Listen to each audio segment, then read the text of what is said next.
Hi, I'm Zack Snyder, director of the movie Man of Steel.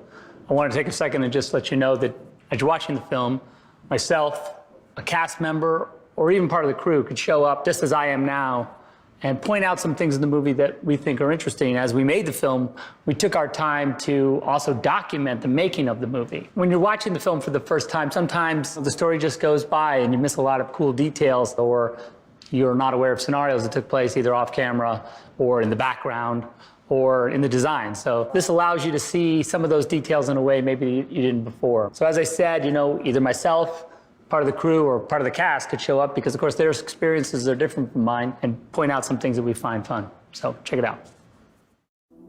Found that it had enough of what I grew up with on Superman, but it still was a different kind of take on a very revered subject. We really chose to focus on establishing Krypton to get a better sense of where they come from, what they were faced with as a culture and as a planet on the edge of self-destruction. I think it was important to us to really get at the heart of who the Kryptonians are. Krypton is a great sci-fi element, but it also serves as the framework so you really understand where Clark came from. One of the things that we really delve into is the fact that he's an alien. Well, because we were doing essentially a science fiction movie and we were highlighting Superman's alien nature, I wanted to spend a great deal of time on Krypton. And things like free will don't really exist on Krypton. John Byrne, when he reinvented Superman, I think in the mid-'80s, had suggested that Kryptonians weren't born in the womb, that they were raised in these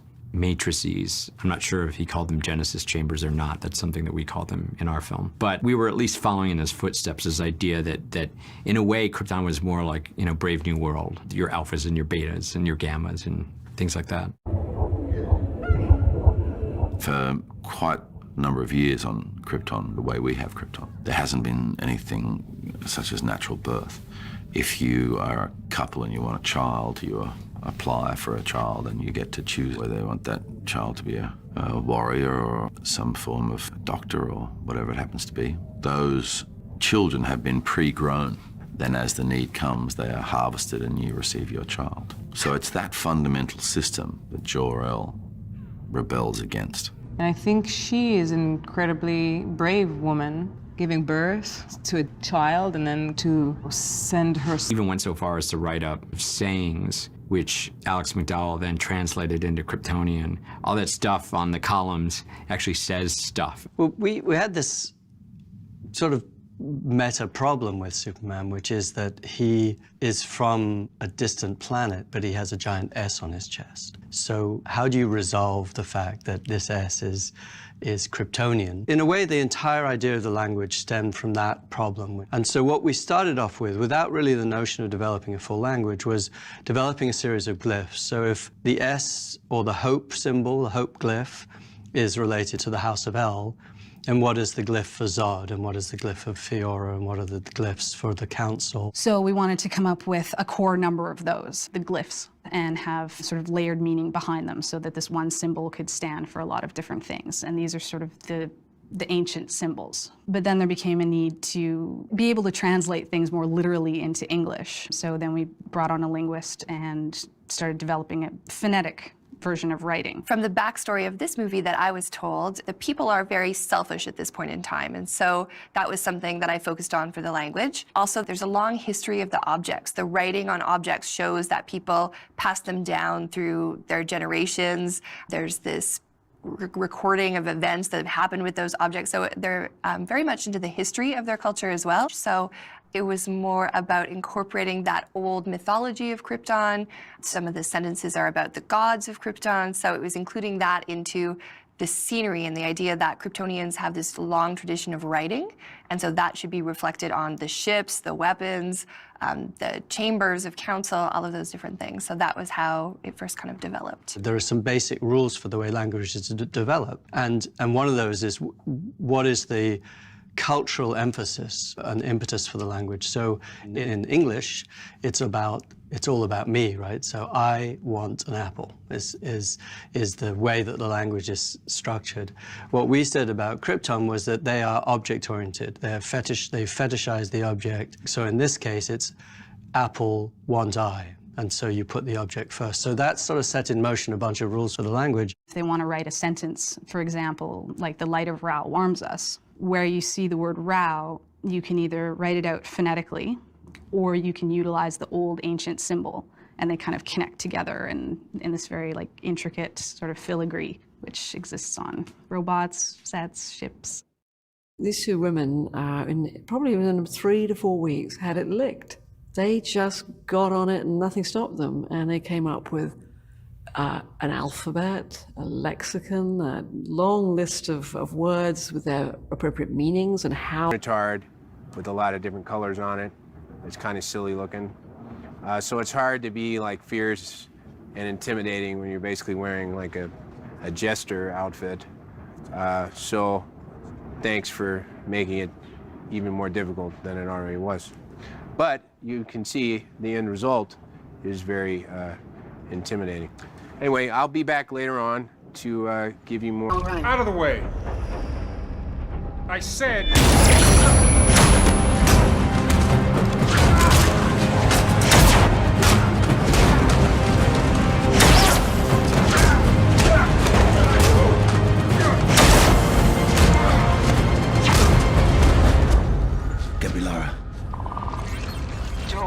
Behind you. A lot of time and a lot of work into the world of Krypton because the kind of deep history, the culture of the planet itself has a real impact on the story. And it also helps build out a lot of the context for really the deepest dive that we've ever done in film into Krypton. You'll see that the surface of the planet almost appears to be abandoned and desolate. Our thought was that maybe the first time you see the planet, you would just see these few towers sticking up, and it looks just like it's sparsely populated. And then you dive down inside the planet, and you realize that these markings on the surface are actually deep caves or kind of mine shafts. So the cities have moved underground. They've moved into these caves that they've created as they've stripped out the core of the planet, and it sets the scene for the planet.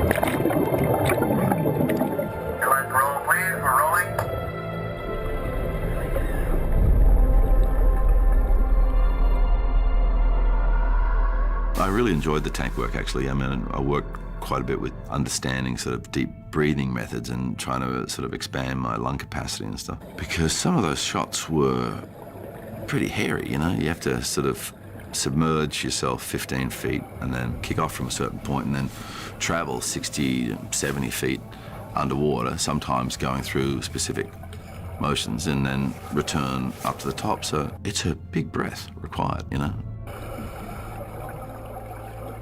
The underwater portion that I shot with Russell ties into Krypton, but everything that we did was somewhat abstract because we were going off of a previs, which is an animated cartoon of what the shots are and how the sequence plays out. So all we had was that against a green background to shoot the scenes. We sort of had to use our imagination and think about how it worked and look at the composition and how that all fell into place.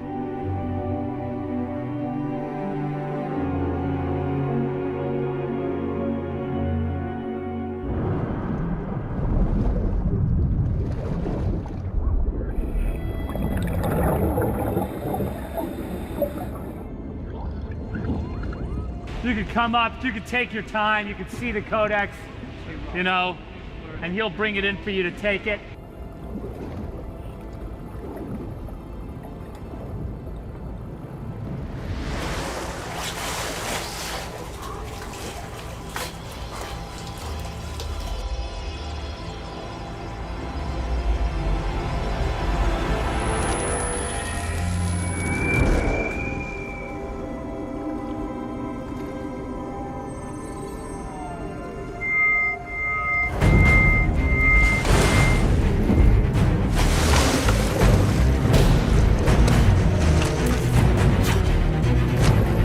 And this is a good time maybe to talk about the way that the Krypton culture and indeed the entire look of the planet has evolved. You know, we imagined, looking back 200,000 years of culture, that this was a place where the science of Krypton developed with a completely biological lens. So everything that they were looking at was based on plant forms and organic forms. So the very shapes of buildings, the shapes of architecture. We see Jor-El taking his baby and launching the baby off into the solar system to land wherever it may.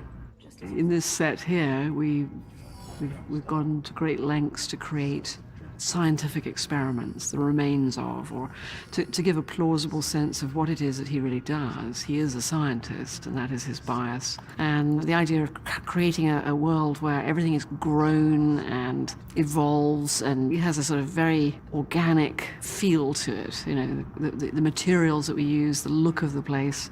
It's incredibly important to create another world that we haven't seen before. The thought that is that there's a serious storm brewing, and these blowers are going off with fans. There's a jet engine blowing us. We're all in it together. We're all thrown into this moment of absolute horror together, screaming and shrieking. And then there's a cut, and the wind stops, and everybody, you know, goes and gets their snack. And, you know, my daughter was visiting that day, and I was like, "Hi, honey." It's just so surreal. We kind of went a little bit crazy on that. I had a friend who had some jet engines, and I asked him if we could turn them into wind machines. So we had 2 jet engines that we mounted on the back of car towing trucks. They were T-33s, which is old generation, but they're a safe jet because all the intake is radial. It was one drop.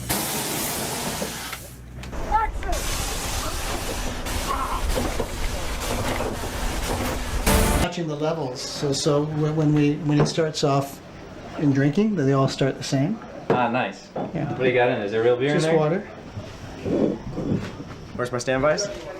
Just in case he gets really thirsty. Got a few more buds. now we're inside the Kent family farm. We really want to feel the history of the farmhouse. We want to understand that it's gone through these changes from having been a really beautiful house in the 50s and 60s to now this really much more aged house of a single woman living alone who can't necessarily keep it up at full level of polish and finish. So a lot of layering and literally kind of a complete layer of repainting and surfacing, but also stacking up the kind of history of the Kent family within the layers of the visuals, the backgrounds of the farm. So when you're inside, you see photo albums, you see the remnants of history. And this is art director. This is the art director. I mean, this is not in the movie, but this is caring right here. It's a little note remembering Jonathan Kent to Martha from her friend Anne. That's the kind of caring. You know, something I feel always is very important for the actors is that almost that apocryphal idea that inside the drawer is the envelopes that are addressed to the character's name, even though the camera never sees it, to build those kind of layers so that the actors feel at one with the character, and the character of the house itself becomes part of the storytelling, part of the world.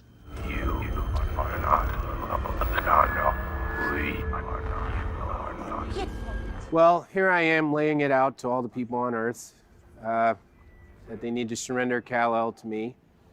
I guess a lot of people on Earth preserve Krypton, and Kal-El is a big part of reclaiming Krypton and its former glory. And I think it ultimately, at the end of the day, makes sense, no matter how frightening it might be for you Earthlings. I also had a lot of fun doing this because I got to learn some new languages. Apparently, General Zod knows all the languages. A little bit about how you make a movie. One of the things you need when you make a movie is a camera operator, especially in a handheld film like Man of Steel, where the camera is being held by a person. It gives the movie that organic, sort of human, made by people feeling that the movie has. Running down the stairs, it's a single take. It's one take. We run down the thing, I put the jacket on, he circles around, ends up in front of me somehow and back. I don't know how he does it. At some point, I had to stop keeping track of it because I was so concerned about messing up or falling down the stairs and ruining the shot. I just had to look at it in awe. A guy I work with is a guy named John Clothier, who's worked on a lot of my movies, and he is a very nimble and versatile individual. And so given the task of chasing Lois Lane from her apartment to the street in a single shot, which was the way it was originally conceived. Of course, in the finished film, it's cut up a little bit, but you can see that a lot. Clark and Jonathan really connect. Kevin was, you know, so great to work with on set. It was such an honor to have such a legend to work with, and you know, he was giving me so much advice about acting and about how to own myself, which was really, really special to me. And especially in this scene, what flowed around a lot was the whole restraint. That was the most important thing whenever I'm up against the fence and I'm just completely furious, but I'm restraining myself not to hurt these kids because, you know, if I do, I don't know how to control my powers completely, and that's something that Jonathan knows and that Kevin and I were talking about as ourselves before. The man you want to grow up to be, Clark, because whoever that man is, good character or bad, he's...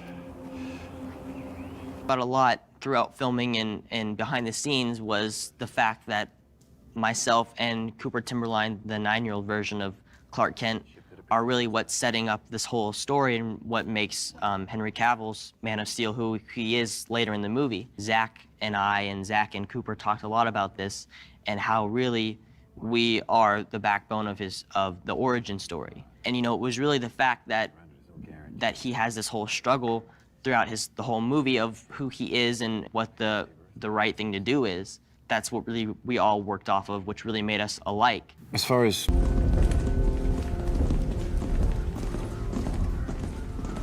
Why are you surrendering to Zod? I really like working with Amy. Amy's great. She's good fun. She brings a good energy to set. And on long days, you do need someone to goof around with sometimes. Zach, Yes. where are you planning on having the squad of soldiers with the tranquilizer? There's that big one-way window right there. Oh, that thing. That's I thought that was a mirror. That's not a vanity mirror? I thought that's so I could check my lip gloss when soups came. It's like, ooh. As far as an actress goes, as a contrast, when you get the person, Amy, who you can goof around with and have fun with, and then she brings this wonderfully powerful yet soft character. She is obviously Superwoman in a societal sense. And then she's finally found this one guy who can literally sweep her off her feet. And Amy plays that wonderfully, this idea of, okay, I'm gonna try and keep my stuff together. And then she can't. You're in front of the mirror. Just dancing to myself. Yeah. Just to myself. Yeah. That's not a mirror. And she actually goes a bit goo-goo and then pulls it together again. And I think Amy does that really, really nicely. Hi, it's me again. We first encounter this character called Superman, although I don't think he's named Superman yet. A little bit about Henry Cavill. Very, very, very nice man, very talented actor. A lot of fun to hang around with, a lot of fun to have a drink with. When I first was on the set with him in that interrogation room, I decided I wanted to record this in a different way than the story does. So I had the set photographer take a picture of me, of Lois Lane, Amy Adams giving me a kiss on the cheek, and me punching Superman in the face with his jaw pointing the other way because I've just made contact. I don't know why they don't use that for publicity, because it's a great photograph. But that's how I choose to remember my direct relationship with Superman, as someone who I could beat out for the leading lady, for the ingenue. Didn't make much difference in the end. It did to me.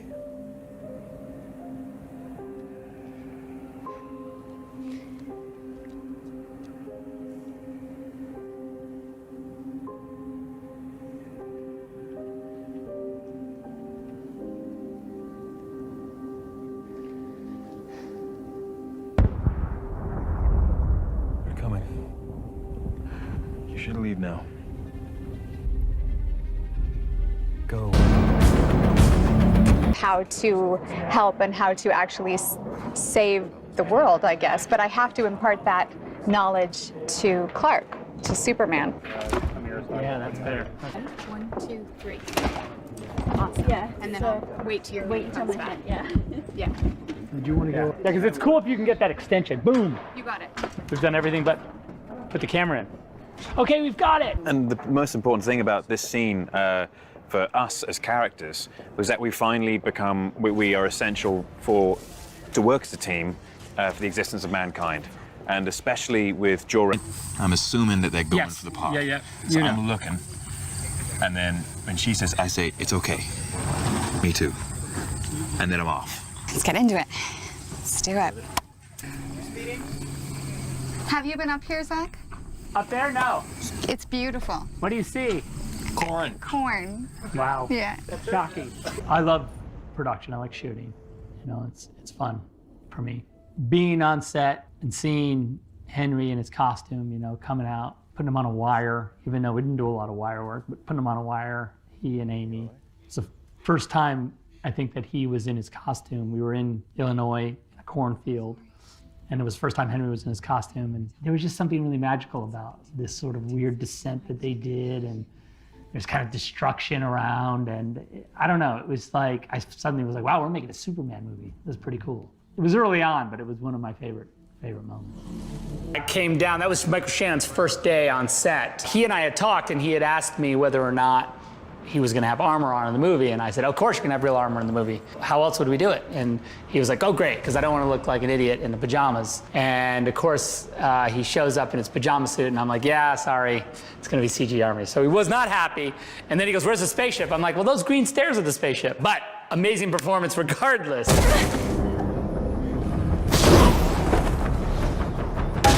This is the Starcraft with the Superman logo to come. This is where the outer cradle dock and the inner cradle dock where the little baby sits that have been damaged by Super Witch. And now she's really pissed off, and Superman had better watch out. The Codex is not here. Michael Shannon, what you should never do, and he should know better, is to threaten Superman's mother, which of course results in him being tackled through a giant exploding silo of flammable material, I guess. I think they keep flammable material inside of silos. I wouldn't, but they do. The Smallville battle was a massive undertaking. Elements from visual effects to wires to helicopters to explosions, cars, car crashes, etc. It was a 2-week shoot in which we had one unit that Zack ran the entire time. The Smallville battle is unique in the sense that other than from the Kent farm to the gas station, that flying scene between Superman and Zod, and the interior of the IHOP being shot on green screen, the entire rest of the battle was all shot on a real town, because we can then use all the other environments around it, including farmland and a farm and near a big city, and then find out if we can, or figure out how we can do it into a backlot, which is how we ended up here. I scouted about 56 cities and small towns outside of Chicago, and we ended up with 3 good ones, and visited them all, and I sat with the mayors of each one of them, and this was the one that had everything that Alex and Zack liked. And 7 states and in a couple of countries for the perfect small towns, Smallville. And ultimately found it in Plano, Illinois. The reason that it worked on several levels, but I think one of the really exceptional things about the town, and other than their great openness and willingness to have us come in and turn the entire town into a giant movie set, was that half of the town was missing its facade, that you have a railway track on one side and the facades of the town on the other. So it allowed us to go down all the way down one side of the street and rebuild those facades and allow those to become sets that we could really manipulate when the battle happened. But the town itself is a kind of classic layout, has this perfect main street, but it also has something that isn't too cute. There's layers of a kind of, you know, not too beautiful, not too classic parts that allow you to suggest that we really are in 2013, 2014, that this is a contemporary town that is falling on hard times, that it isn't all roses here, that this is, you know, buildings that are in foreclosure, buildings that are slightly decayed or really badly decayed. So that combination of the space and the layout of the city, the town, that allows us to put our own sets in place and treat it as a backlot and have complete control to prepare, really, so that we could blow the whole place up. Take a minute and take a breath here. In the Smallville fight scene. This is actually the fun part, playing my character, to finally, after months and months and months of preparation and stunt rehearsals, to actually find myself on set and to kick Henry Cavill's ass. I mean, really. We prepared these fight scenes, as I said, for weeks, and it was almost like a dance choreography. You know, you go through every single move and every step and every hit you do. It's all well prepared, and the wire work, everything is perfectly set up. But you know, on set, when cameras are rolling, things are always a little bit different. And I remember walking on set and see like Smallville basically destroyed. I mean, and you think, wow, this is Fiora's work, which is quite impressive. So you have, you know, a train across the street, and I knew I'm gonna destroy an IHOP, and then I saw flames in the background at 7-Eleven, and I saw Henry standing right across, you know, in front of me with his cape.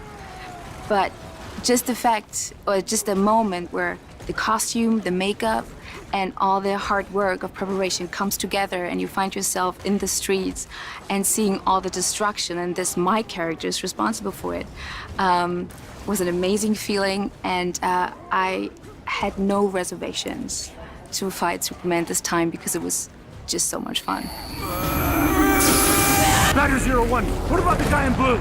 I said engage all targets.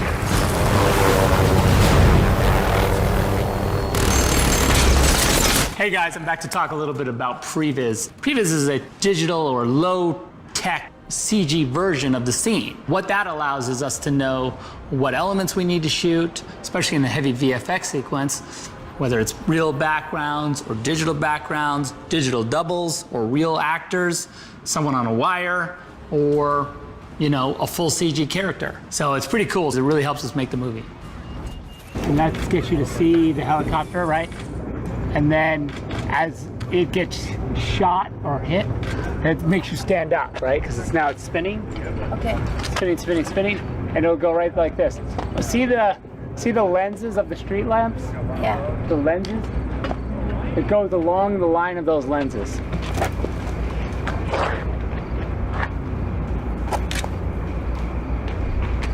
Oh.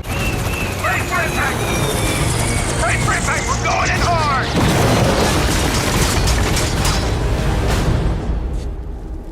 Fallen Angel, Guardian is down. I repeat, Guardian is down. So you can be like pink, pink, pink, and then you look just as it's when she lowers her hand so you can see them and jump. Okay, yeah. And then so spring at the same time, you could do better in sync. Boom, that's the trick. Yeah, try to look right where Damon is. You're never looking at him, so don't worry about that. That's cooler, it's scarier. We'll hit that guy. Because you don't look at any of these guys, right? That's cool that she just like rises up, there's guys all around her, and she's just looking out there, and then she just wham! Yeah. Once she comes up into her right side a little more, yeah. She can get in. Yeah.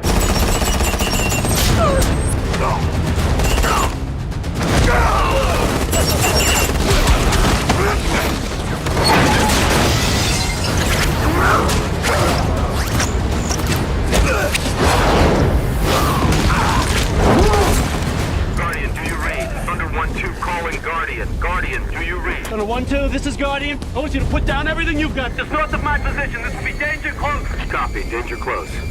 Good luck, sir.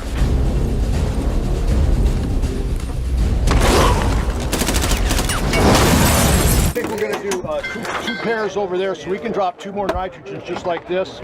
2 of those over there? 2 big ones. Okay. Drop right there. Great.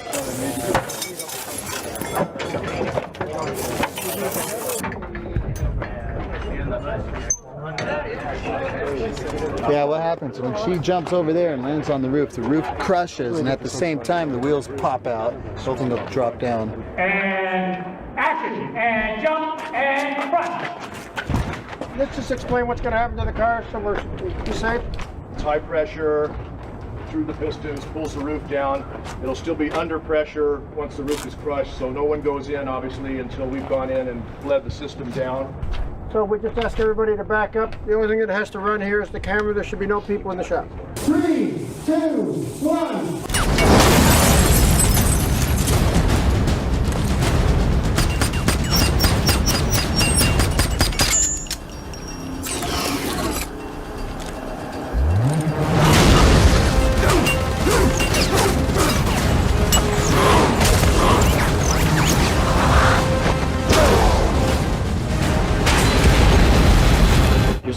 for you.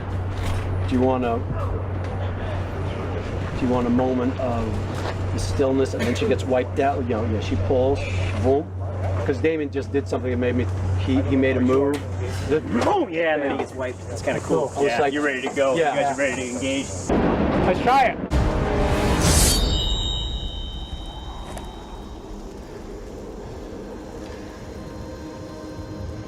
A good death has its own reward.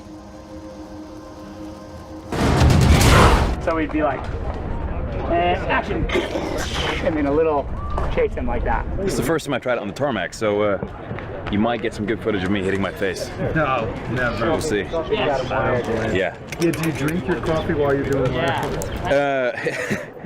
Funny. And here we go. Rehearsal's up. Ready in 3, 2, 1, go. That's kind of fun doing the drag back, gotta say.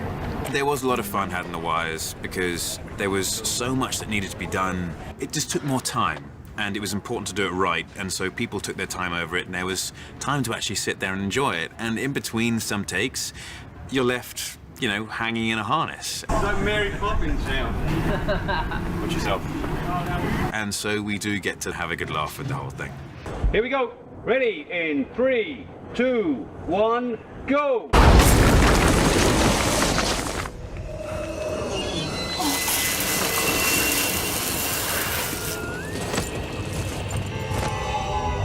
You will not win.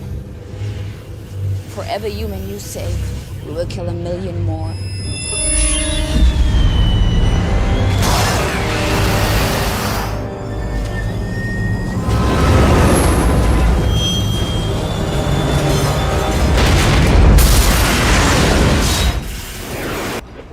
So you kind of end up about right here, and the guys all come and they've got their guns on you, right?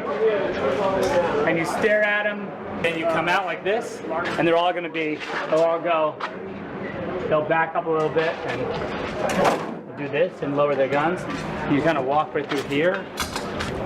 Do we have an all clear? Alpha team, sit rep.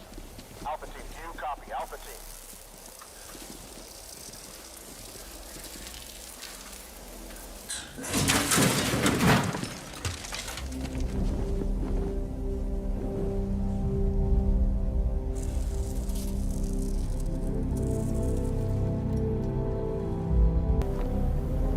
Thank you, Colonel. It's up to Soup seeing the Chinook lowering, and then he's going to turn and come into the tunnel. He wants him to see it, turn, and then they all come in, and he goes, is that what I think it is? Right. Right? So he kind of comes into that. So you're actually seeing them lower it onto that thing.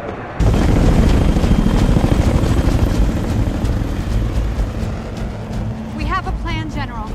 Is that what I think it is?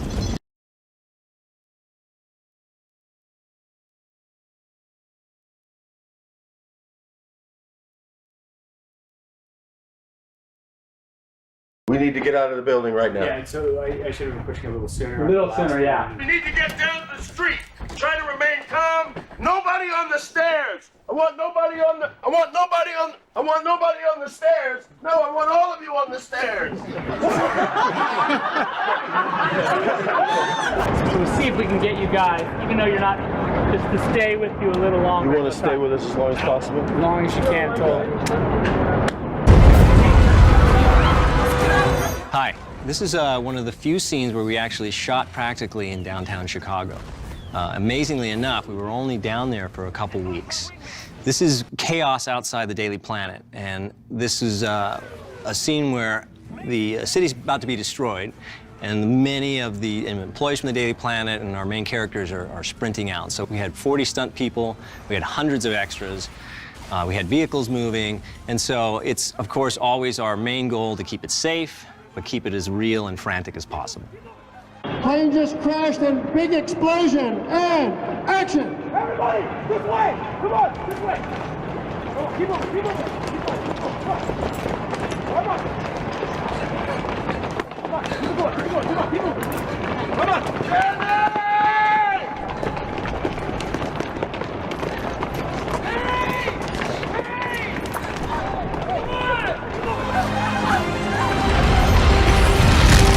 want to slide back in here really quickly, briefly tell you what it was like shooting the scene's exteriors while, you know, the world is ending. It was fall in Chicago, unseasonably warm, very nice weather.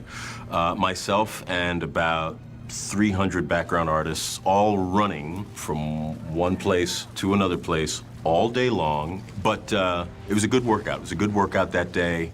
You know, did a lot of laps that day, a lot of laps. And it was great. Zack was very encouraging. Knees took a bit of a beating that day, but for the most part, I think it turned out great. I mean, it certainly looks like the buildings are coming down, when in fact, they were just standing still. Anyway, back to the movie. Our people have sold. And then what about when you guys go to the other spot?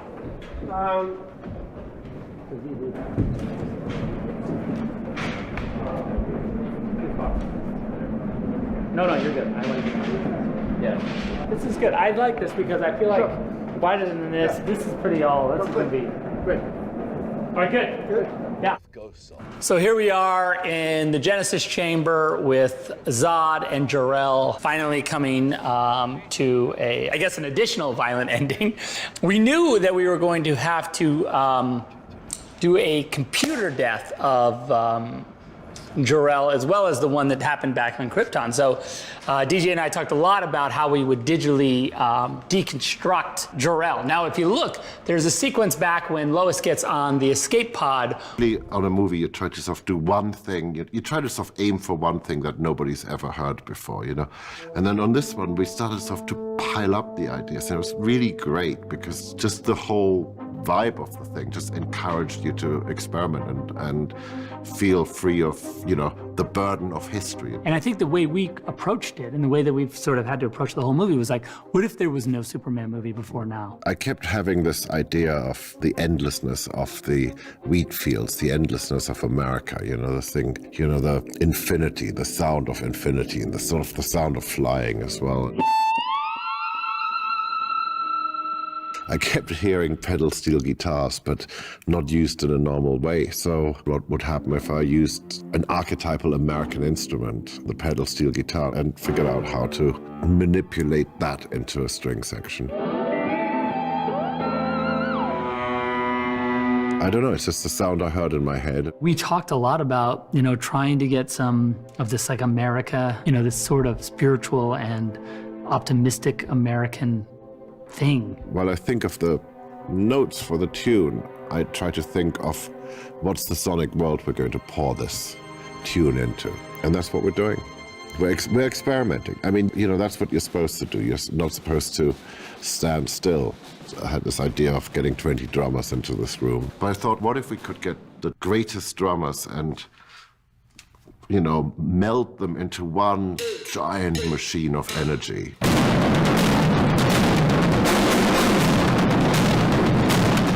I want the audience to feel like they're, you know, you're surrounding them. I don't think anybody's ever done that as a sound.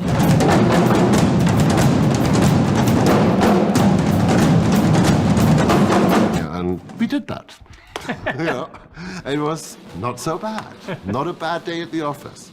The way a film works is it's you know, this family that makes it. It's collaboration. It's you want your director as involved as possible. Well, the thing I think that's cool is that you want to take elements from them. It's like, okay, this is the big big sandbox or toolbox we made. Yeah. And all the people that are around me are part of this family. Sometimes we're dysfunctional. Most of the time, you know, it's quite harmonious. Or my son when he was 4. All right, so you can be like that, you can go, wah, and it can, you know, like you're like, oh, I feel it. Copy that. No pull. And 3, 2, 1, go. One thing. On action, if you're down like this on action, action, you like, oh. Then on action. Oh, and then when you're crawling up here, like a couple more looks up. You got it. Ready, and 3, 2, 1, go!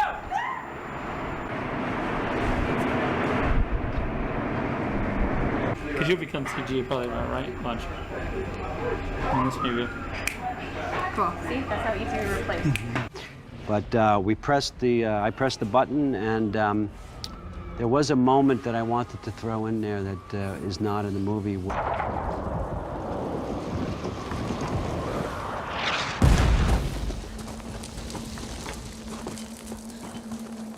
Are they gone? I think so. They saved us.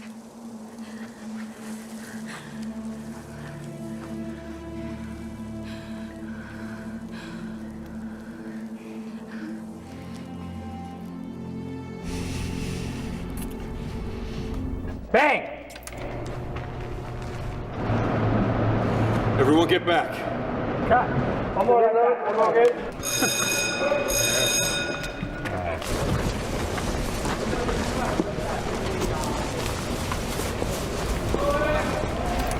.246 kilo, take 5, speed. And Henry, take your time seeing the thing. Kiss!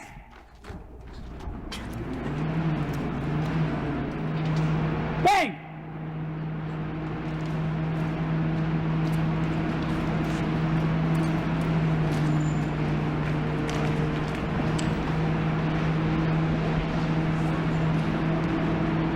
Everyone get back.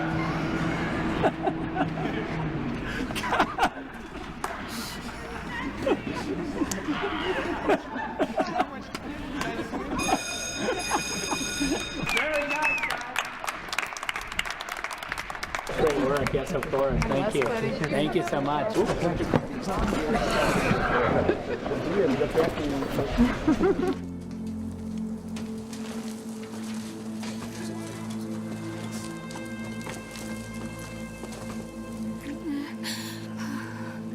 know, they say it's all downhill after the first kiss. I'm pretty sure it only counts when you're kissing a human. So while you're enjoying Lois and Soup's kissing, which is cool, take a look at the city around there. Look at how ripped apart it is. That is a really good example of why we only shot for a short period of time on an actual location in Chicago. We knew that we were going to have to rip this city apart like no city in a movie featuring a superhero or maybe even aliens has ever been ripped apart. We really had to go to a green screen stage and make Metropolis the largest CG city we could.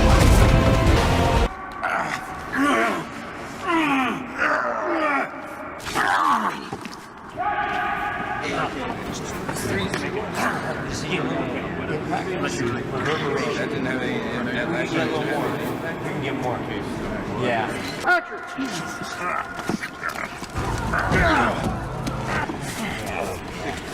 Yeah. That's sunk in there. That's not sunk. In that. All right.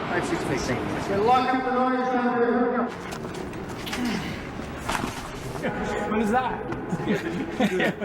Thanks for wiping my brow. That was it. How about that? What? Oh yeah, his head goes that way, my head goes this way. No, he goes. And then we go like this. That's the ticket. That's more like a chiropractic adjustment. What? The whole thing is chiropractic. Yeah. You need one beat of holding them. One half beat in your roll. Half a beat. You know, I wanted to be a drummer, but I was always a beat off. All right, we'll see. We want to be perfect because half beat should be one beat. Ready? Mark. Don't do this. Okay, do it. Happy last day. 124 days ago in Chicago, in a lonely cornfield, and here we are in the mountains in California.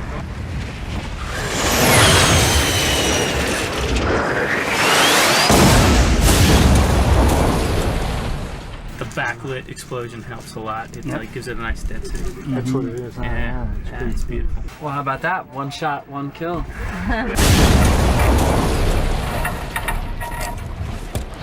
All right, guys, so.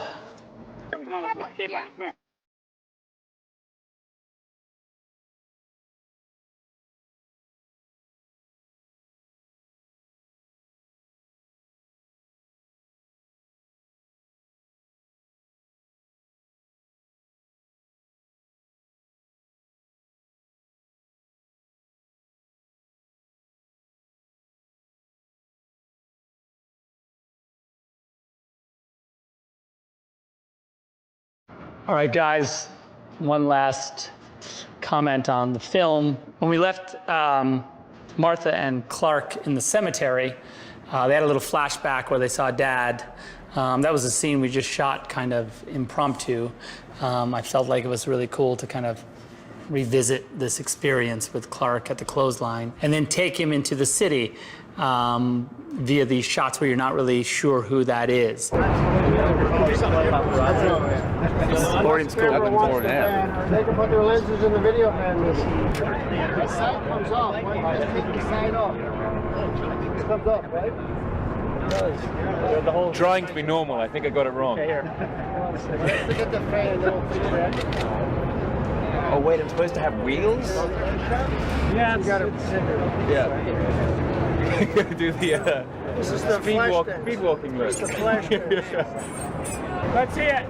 Is that your pedaling motion? What do you think, John? You ride bikes? Yeah, no, that's good. Okay. Yeah.